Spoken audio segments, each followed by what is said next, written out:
नमस्कार दोस्तों। कोठे वाली की कहानी। दिल्ली मेरठ हाईवे पर एक औरत रहती थी। अगल बगल कुछ खेत थे और उन खेतों के बीच में उसका घर था जो उस औरत का था। कहते हैं कि खेत भी उसी के थे जिनसे वह अपना गुजारा करती थी। हाईवे पर गुजरने वाले उस ट्रक वालों के लिए वो खाना बनाया करती थी और उन ट्रक वालों के लिए दिन और रात में उस औरत का घर ही मुसाफिर का खाना था। सब कहते हैं कि वह गोश्त बहुत अच्छा पकाती थी। जो भी पहली बार उसके हाथ का बना गोश्त खा लेता था तो बार बार उसके यहाँ खाने पहुँचता था। कुछ शरीफ लोग वहाँ खाना पसंद नहीं करते थे क्योंकि कहते हैं कि यहाँ रहने से पहले वह दिल्ली की किसी गौहर जान की कोठे में काम करती थी। इसलिए शरीफ लोग किसी कोठे वाली के हाथ का बना खाना नहीं खाना चाहते थे, फिर वह चाहे कितना ही अच्छा पकाती हो। दुनिया ऐसी ही है। ना जाने कितने शरीफ घरों के लोग रात को चोरी छुपे कितने ही कोठे वालियों के सीने लिपट कर सोते होंगे, लेकिन उनके हाथ का छुआ जल पीने में उन्हें परहेज है। उसका घर तो ज़्यादा बड़ा नहीं था, सिर्फ छोटी छोटी 3 कोठरियाँ थी, लेकिन साफ सुथरी और सामान भी सलीके से लगा हुआ। पीछे वाले कमरे में वो अपने मेहमानों की रात की मेहमान नवाजी किया करती थी, जिसमें एक पीली रोशनी का बल्ब लगा हुआ था। उस औरत का नाम रसीली बाई था। उसके साथ उसका बेटी भी रहती थी जिसका नाम सुनहरी था। कोई कहता था कि वो उसकी लड़की नहीं है, अनाथ थी और उसने उसे पाल दिया था, और कोई कहता था कि वह उसकी नाजायज औलाद थी, किसी जमींदार की देन थी जिसने उसे और उस लड़की को अपनाने से इनकार कर दिया था। रसीली बाई 13 साल की उम्र से ही धंधे में उतर गई थी। किसी गांव से कोई उसे अगवा करके लाया था और गौहर जान के यहाँ बेच दिया था। रसीली बाई की उम्र अभी 35 साल की होगी और उसकी बेटी सुनहरी 16 साल की रही होगी। रसीली बाई को देखकर ऐसा लगता था कि वह अपने जवानी में बहुत सुंदर रही होगी। उसकी आंखों की ताजगी और गालों की रंगत अभी भी बरकरार थी। अब सुनहरी उसकी बेटी थी या नहीं, लेकिन वह स्वभाव का बड़ा दिलकश नमूना थी। लेकिन उसकी माँ रसीली बाई उसे धंधा करवाती थी और दोनों माँ बेटी यह धंधा करके खूब पैसा कमाती थी। रसीली बाई उसे शहर से दूर इसलिए पाल रही थी कि कहीं उसे बाहर का हवा ना लग जाए। और जब रसीली बाई ने सुनहरी को पहली बार किसी मर्द के साथ सोने के लिए कहा तो उसे लगा कि यह सब कुछ उसके साथ होता होगा। शायद औरत की ज़िंदगी इसी तरह गुजरती होगी। वो ऐसा चरित्रहीन जीवन जी रही थी, लेकिन उसे इस बात का खबर नहीं थी कि वह गुनाह कर रही है, क्योंकि उसकी माँ रसीली बाई ने ऐसा कुछ कभी समझाया ही नहीं था। वह हर किसी मर्द को अपने आप को सौंप देती थी, क्योंकि उसकी माँ ने उसे वही समझाया था कि मेहमान की मेहमान नवाजी में कोई कमी ना आए। रसीली बाई को अब यकीन हो चला कि अब सुनहरी अपने ग्राहकों को अच्छे से संभाल सकती है। जो भी ग्राहक वहां आता उसको रसीली बाई उससे अगले बार खुद का गोश्त या मुर्गा लाने को कहती। वो उनसे कहती कि शहर इतना दूर है और इस घर में कोई सामान लाने वाला मर्द नहीं है। हम दोनों माँ बेटी वहाँ कहाँ भटकेंगी, तुम ही ले आना सामान। सो अगली बार से सब ट्रक ड्राइवर अपने से ही राशन ले आकर खाना बनवाते थे। फिर खाना खाने के बाद सुनहरी के संग वक्त बिताते थे। ग्राहकों से तो पैसे रसीली बाई लेती थी, लेकिन जो तोहफे आते थे वह तो सुनहरी के पास ही रहते थे। इस तरह सुनहरी के पास बहुत सारे तोहफे इकट्ठे हो गए थे, सारे जेवर इकट्ठे हो गए। सुनहरी बहुत खुश थी क्योंकि वह छोटे से घर में अपने मन मुताबिक ज़िंदगी जी रही थी। उसके पास खुद का रेडियो भी था, जिसका बैटरी कोई न कोई ग्राहक ला देता था।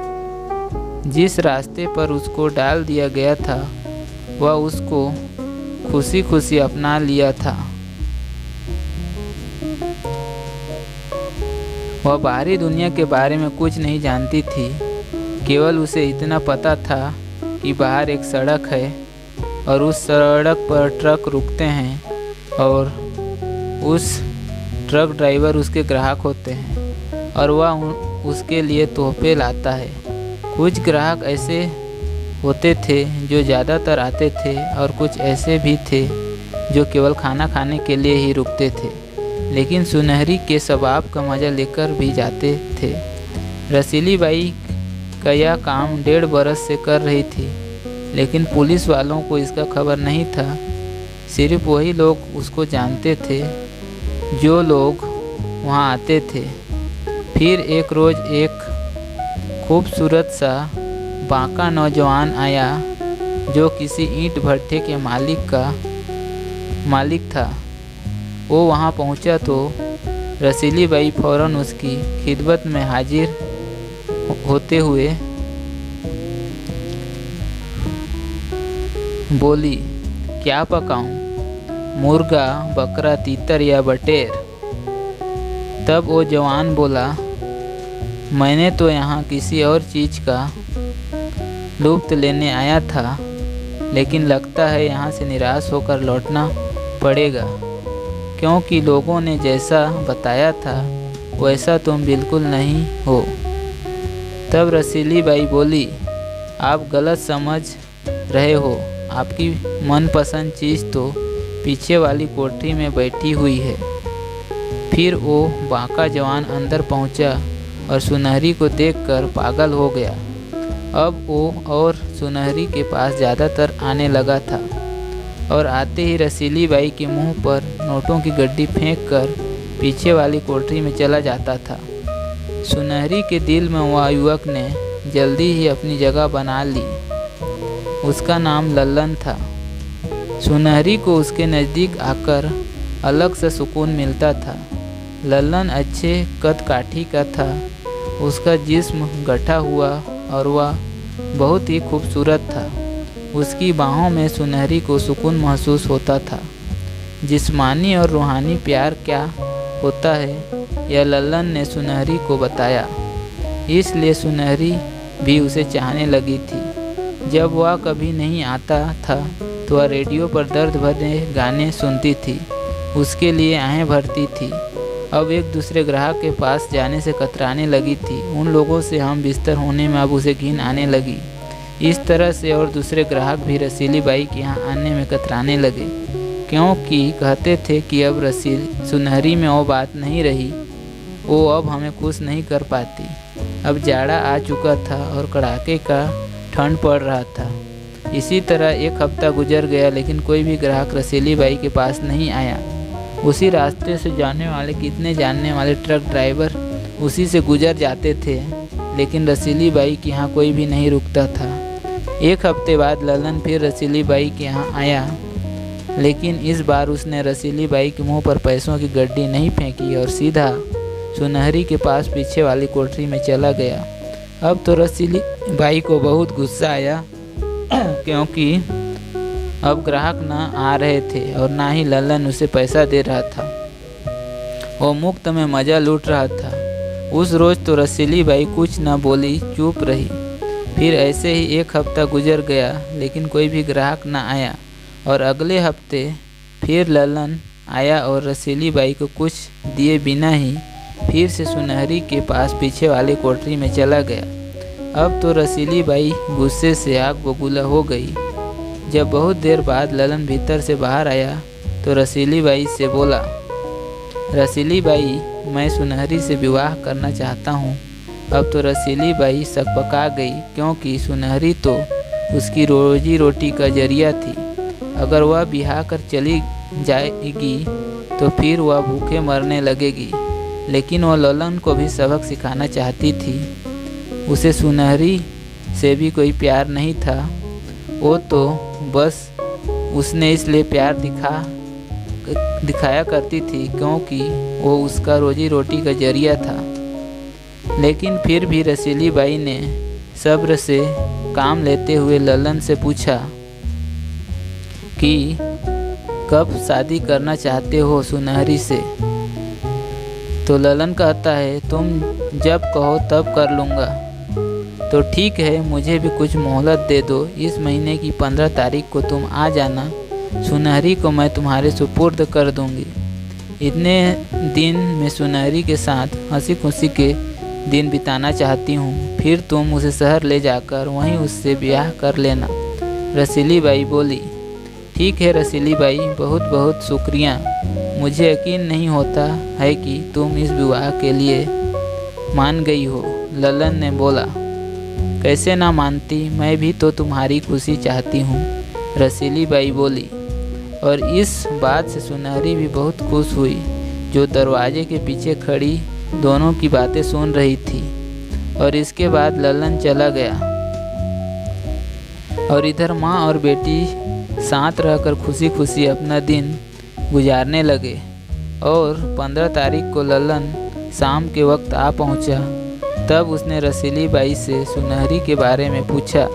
तो रसीली बाई ने बोली, पिछली कोठरी में बैठे तैयार हो रही है, पहले तुम खाना खा लो, फिर वो तो अब तुम्हारी ही है।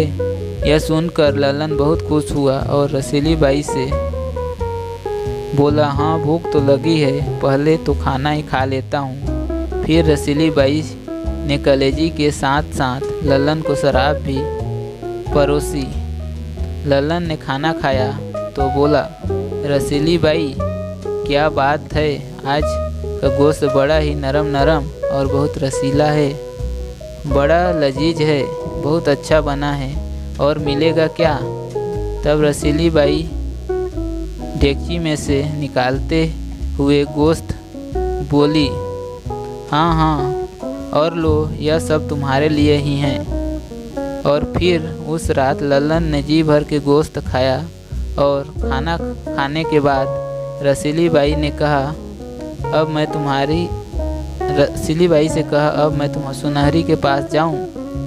अब तक तो वो तैयार भी हो चुकी होगी। तब रसीली बाई बोली, हाँ वो तो कब का तैयार होकर डेगची में पड़ी है, और तुम उसे डकार भी गए।